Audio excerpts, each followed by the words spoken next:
Olá, irmãos! Saúde cada um de vocês com a graça e a paz de nosso Senhor Jesus Cristo também.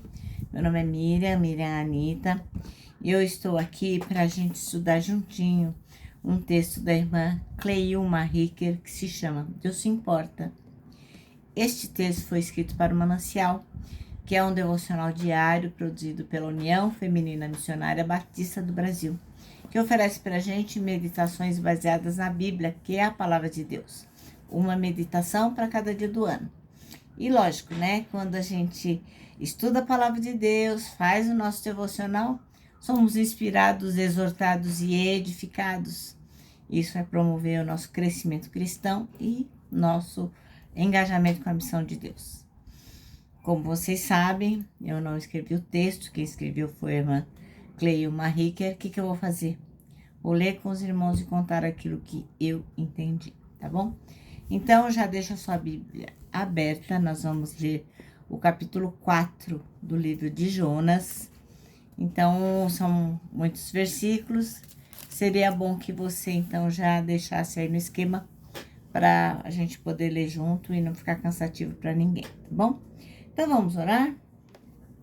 Ó Deus, que nós possamos compreender que Tu realmente se importa com a gente, se importa conosco, Tu tens cuidado de nós, que nós possamos sempre nos lembrar disso.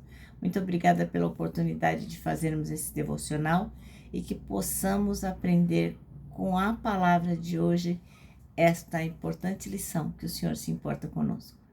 Em nome de Jesus que oramos. Amém. Bom, irmãos, então vamos lá, Jonas 4. E a gente vai falar, para quem não tem muita intimidade com a palavra, né? Jonas é chamado por Deus para dar, então, uma mensagem para o povo de Nínive. E ele pega, se manda. Ele não quer, não.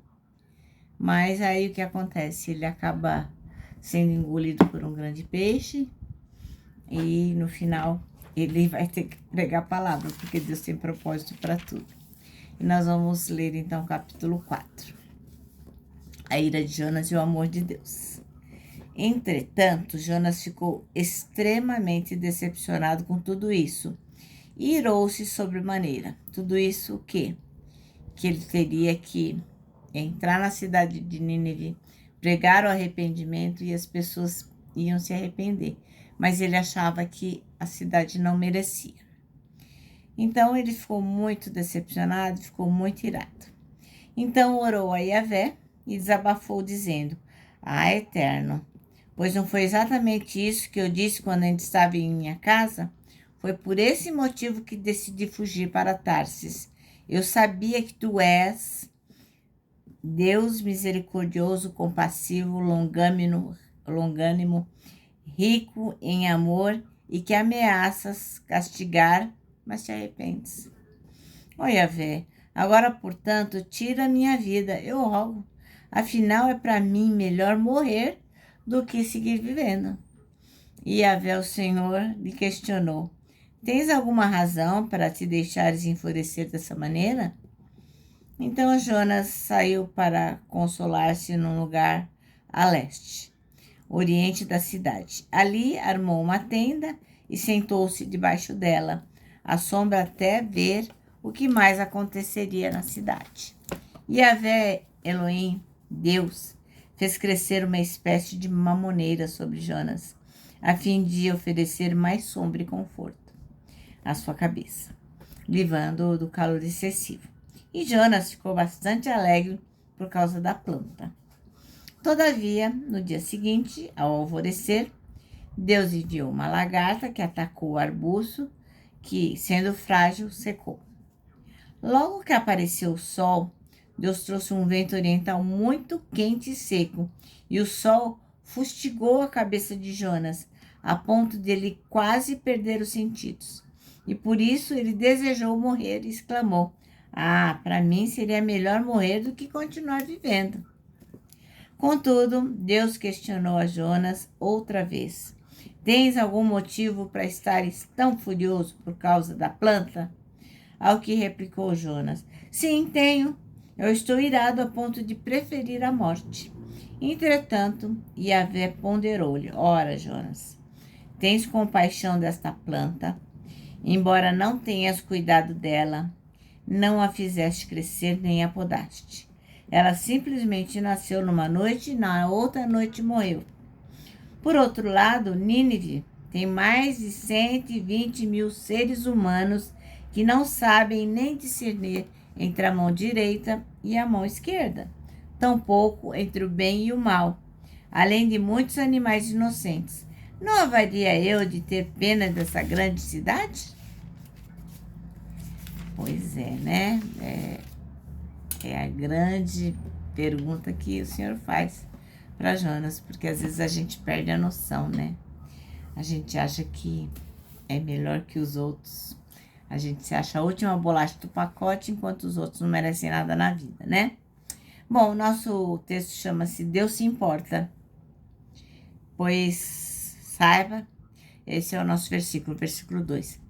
Pois sabia que tu és Deus bondoso e compassivo, tardio em irar-se e grande em misericórdia, e mudas de ideia quanto ao mal que anunciaste. Bom, se tem alguma coisa que deixa o nosso coração bem quentinho, é saber que Deus realmente se importa conosco, que Ele tem cuidado de nós, que Ele está sempre disposto a fazer coisas grandes e fazer sacrifícios por nós ou por aquelas pessoas que a gente ama, né? Bom, então o que a gente acabou de ler apresenta um resumo aí, um resumo bem legal do que aconteceu com o Jonas. Porque a pregação de Jonas acabou levando um povo a alcançar graça e misericórdia diante de Deus. E assim, para você entender tudo, né, o que eu tô falando, que parece uma coisa que ficou faltando aí pedaço, é melhor você ler o livro todo de Jonas. Não é tanto também, são só 4 capítulos e vai ser fácil. E é interessante, né? Então, é um livro pequeno e vai te dar condições de entender com mais rigor tudo que a gente está falando. E do que o livro de Jonas fala, né? Em primeiro lugar, a gente aprende com ele que a gente não deve fazer o que Jonas fez diante de uma ordem do Senhor, isto é, fugir daquela ordem, não cumpri-la, né? Por quê? Porque quando a gente desobedece, a gente sofre e acaba levando outras pessoas a sofrerem também. Outra coisa que a gente compreende é que o Senhor está sempre atento, Ele ouve e atende as orações daqueles que o buscam. Ele ouve e atende aquelas orações daqueles que o temem. Ele ouve e atende as orações daqueles que se voltam para Ele. Então tá aqui, vamos acompanhar aqui.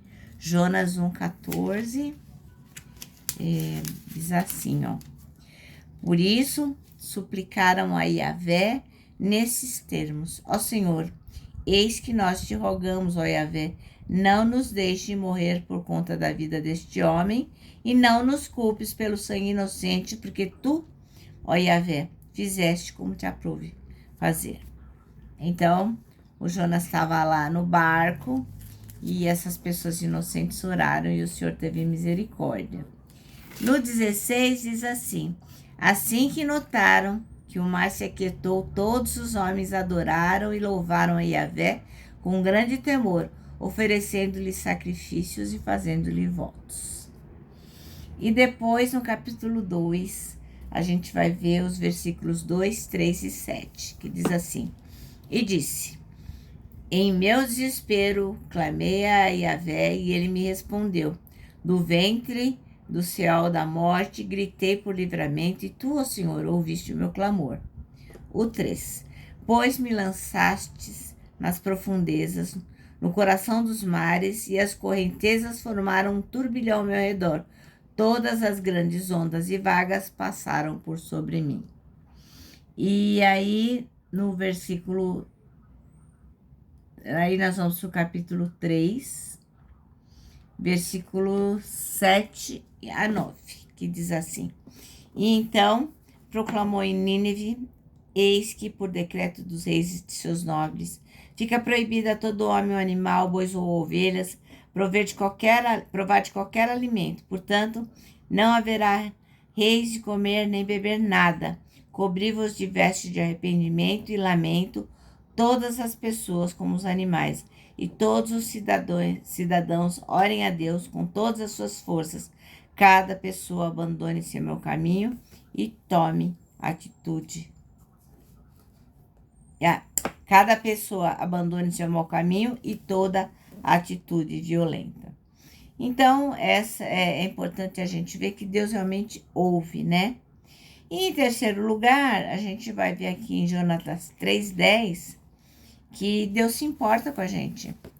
Então, Deus observou tudo quanto fizeram, como se converteram do seu mau caminho e abandonaram a violência, e atendeu às orações do povo, voltou atrás e não destruiu a cidade como havia ameaçado.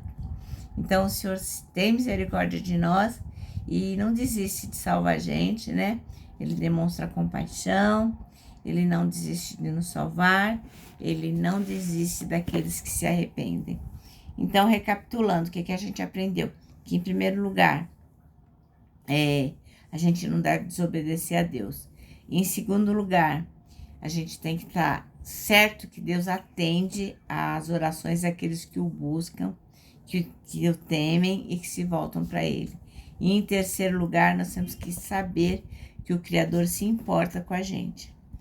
A gente também pode constatar o quanto Deus valoriza a vida, né? Ele poderia ter destruído todo mundo, mas ele valoriza a vida. E embora tenha Jonas lhe desagradado pela errada decisão, Deus ensinou para ele na prática que não cabe a gente escolher quem vai ser salvo, quem não vai ser salvo. Isso não é coisa nossa, é sempre entre a pessoa e Deus. Então, isso vai deixar bem claro para todos nós que é Deus quem conhece o coração, é Deus quem vai sondar os corações. Portanto, a gente não tem que fazer nada além de aproveitar a oportunidade para proclamar as boas novas do Evangelho a todas as pessoas que a gente tiver oportunidade, todas as pessoas que derem essa chance para a gente. Por quê?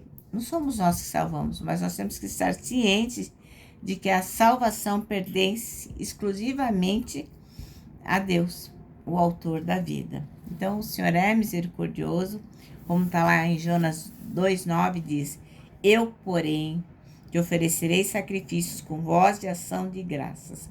O que prometi, cumprirei fielmente. Sim, eis que Yeshua, a salvação vem do Senhor Yahvé. Então, o Senhor, ele é misericordioso e é a ele que pertence a salvação. Então, a gente não tem que opinar nada, né? Tem gente que fala assim, aquela pessoa não merece nada, aquilo que ela fez é imperdoável. Isso não é problema nosso, porque Deus se importa com cada um de nós. Bom, nosso manancial termina assim, viu? A Deus pertence a salvação e nos convém falar e testemunhar da sua bondade e compaixão. É isso aí. Agora eu vou terminar deixando aqui meu abraço diário de urso, ó. Lembrando que para nós que sabemos que Deus se importa, para nós o abraço dá super mega certo. Quero que vocês se lembrem também do versículo que a gente decidiu que ia decorar nesse ano, que está em 1 Tessalonicenses 5:9, que diz: porque Deus não nos destinou para a ira, mas para recebermos a salvação por meio de nosso Senhor Jesus Cristo. E agora sim, agora eu me despeço com a frase do ano, lembrando a vocês que, poxa, já que Deus se importa, a gente não precisa ter medo, você não precisa ter medo, mesmo diante do maior desafio, porque Deus, meu irmão, minha irmã, Deus já está lá.